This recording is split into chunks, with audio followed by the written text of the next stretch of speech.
So this is some trauma basics, some trauma education for yoga teachers. This is a very popular field at the moment. I should say where I'm coming from. So my own background is psychology, academically. I'm not a therapist, so I'm not going to teach you to be a therapist or claim I'm a therapist.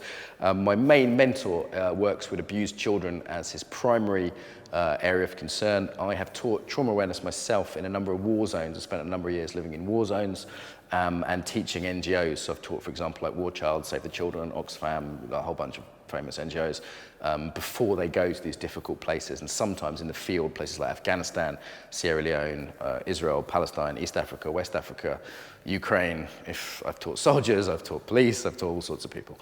Okay, so why do yoga teachers need to know about trauma? Well, trauma has a strong impact on several things. One is the body, so pretty key to yoga.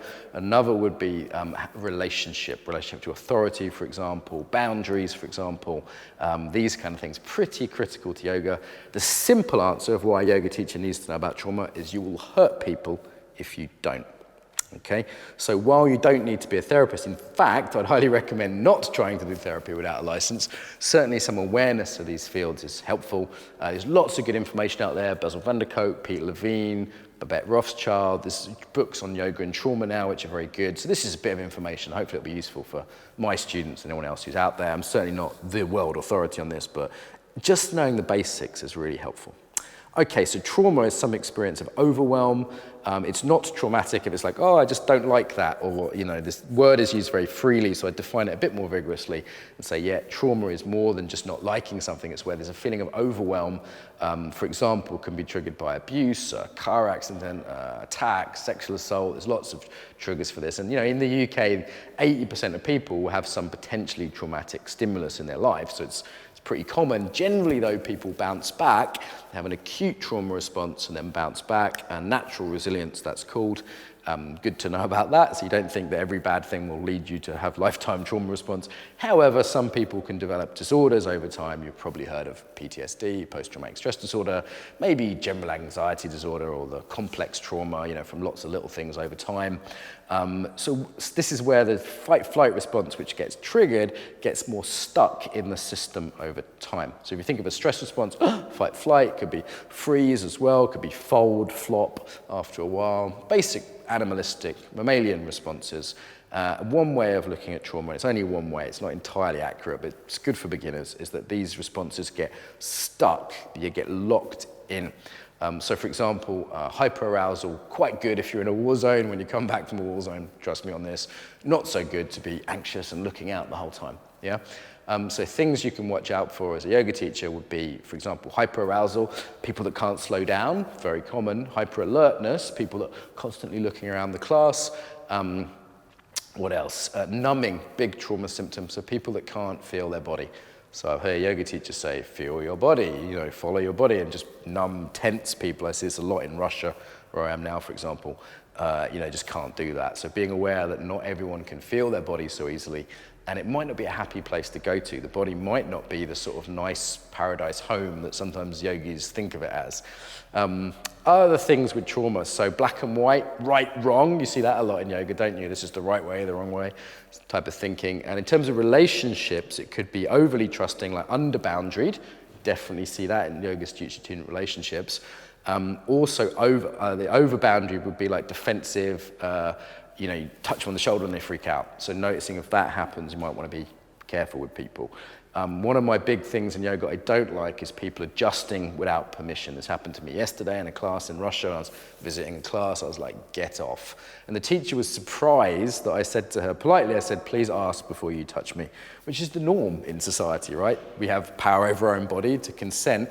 The message a yoga teacher gives people by adjusting them without asking, even if it's a non-verbal ask, is that they don't have power over their own body. This is the guru model. So you're reinforcing a message, their body is not theirs, that their body is, the authority figure has rights over that body. Is that really the message you want to give students, right? The implicit message. Most people that have had abuse need to be able to actually have their body respected, their boundaries respected. So that's really important in sort of an approach that takes this into mind, that we're not just grabbing people, there's some sense of it. Yes, other things you might see in that hyperreactivity, like I don't like yoga teachers standing behind me. That's quite bad if you've had a trauma background. What else? Sometimes being too quick can kind of trigger that hyperarousal kind of sensations there. Certain positions, you know, I had someone, I was in downwards dog. Now someone came and adjusted me from behind. It's like, okay, had I been a survivor of anal rape, which is a lot of men who go to prison, for example, that is not going to be a nice position to be in. Yeah, there's going to be triggering there. It could be positions where, for example, I teach when the legs are wide open. I make sure as a male teacher particularly, I'm standing back. I'm not walking around between people's legs. Yeah. How the class people are positioned, whether they're looking at each other.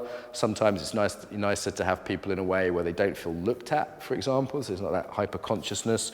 I think you can go too far with this. I think we don't need to, unless we're working with populations that we know are definitely traumatized, it's like you can go a bit far with some of this stuff, but certainly like respect for consent, respect for boundaries, looking at how you do positions. Oh, here's another one. So you think of a traumatized person as having their sense of safety overridden or belonging overridden, then anything you can do to help those things is useful. So common one I use in Russia a lot, I tell people what's happening in the class, make sure people know they have choice, again, agency, but also say, look, here's the plan, we're gonna have lunch at 2, we'll take about an hour for lunch, if you need the toilets are over there.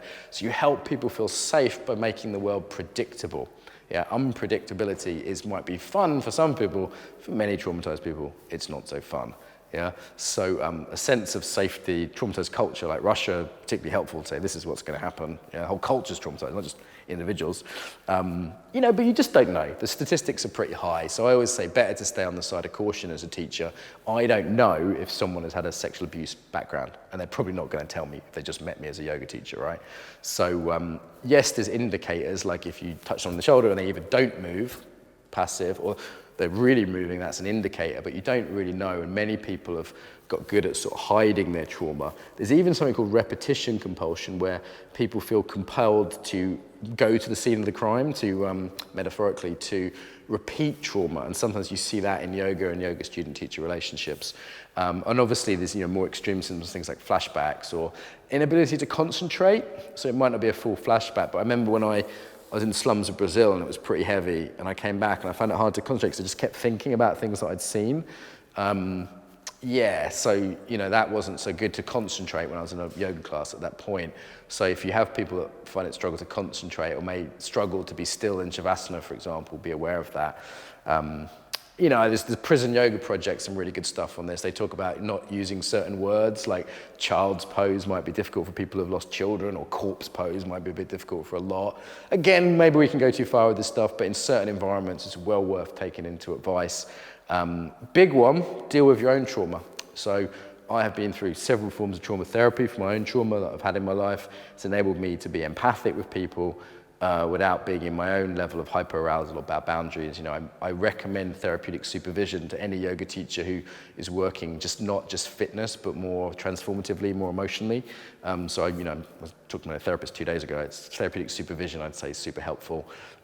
Being outside of that guru model where you have accountability, where you're signed up for a code of ethics, I think that kind of thing is very, very helpful in order to create, safe boundaries.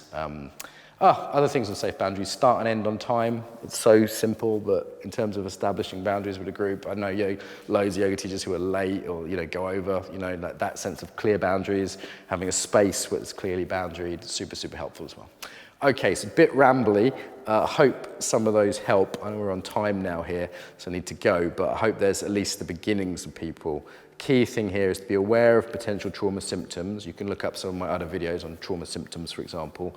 Not to overstep the boundaries of giving therapeutic advice or anything like that. Knowing when to refer is a big one. So have the name of a good trauma therapist on your phone. If someone gets triggered in a class, you're doing say a pigeon hip opener and someone bursts into tears and a traumatic memory is released from the body, which can happen.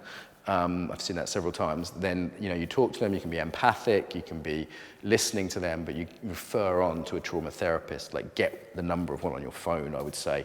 The body can release these kind of tensions, and when people relax, they sometimes start feeling. So that can happen in a yoga class. So the key thing there is to be non-judgmental, empathic, and to refer rather than be like, okay, I can handle this because I did 200-hour teacher training. So there's some basics. There's loads more that can be said. There's loads of good resources on this, but I hope this helps as a starter.